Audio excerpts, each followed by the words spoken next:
শুধু একটু পর্ব খালি আজান দিতে থাকে, একটু পর্ব খালি আজান দিতে থাকে, নামাজের জন্য ডাকতে থাকে। আরে দুনিয়ার এত কাজ করে দেখেন কিভাবে সম্ভব? এত বারবার মসজিদে যাওয়া সম্ভব? সপ্তাহে একবার মসজিদে যাব, নামাজ পড়বো, পুরো এক সপ্তাহ গুনাহ মাফ করে ফেলবো।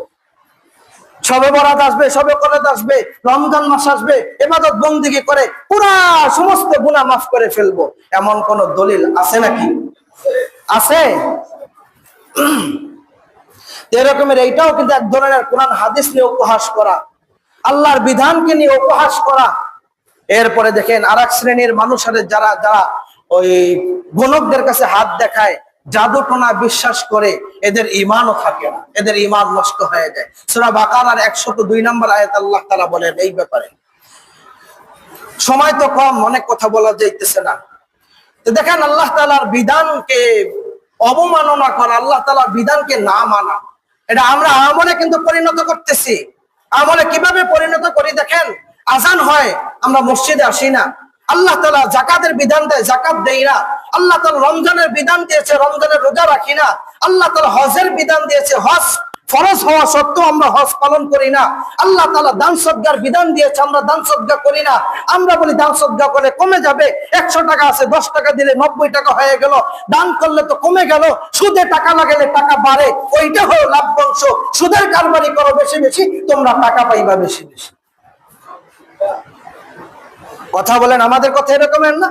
টাকা লাগালে টাকা আসে, টাকায় টাকা আসে, আমরা আমাদের ঈমান ওইভাবে পরিচালিত হচ্ছে, টাকায় টাকা আসে। ব্যাংকে লাগাও, সমাজে লাগাও, সুদে লাগাও, যেভাবে লাগাও তুমি টাকা লাগাইবা টাকা আসবে, এইভাবে টাকা বর্ধিত হয়। তুমি দান করছো, টাকা কমে গেছে।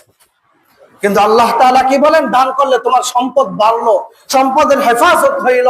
দান করছো, তোমার সম্পদ আল্লাহ নিরাপত্তা দিয়ে দিল। সুবহানাল্লাহ। এরপরে দেখেন আল্লাহ রাব্বুল আলামিন আমাদেরকে, আল্লাহ তাআলা বলেন ইচ্ছাকৃতভাবে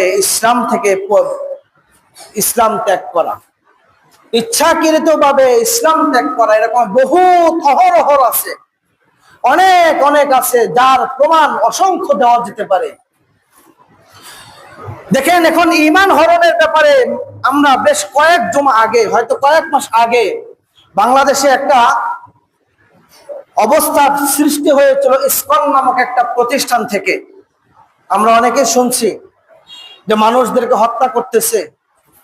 শুধু ইসকন বাংলাদেশে যে পায়তারা করতেছে এমনটা নয়, মুসলমানদের ঈমান দুর্বল হওয়ার কারণে, মুসলমানদের শক্তি দুর্বল হওয়ার কারণে, মুসলমানদের ঈমানে শক্তি না থাকার কারণে, মুসলমানদের ঐক্যবদ্ধ না থাকার কারণে আল্লাহ তাআলা বলেন ওয়াতাসিমু বিহাবলিল্লাহ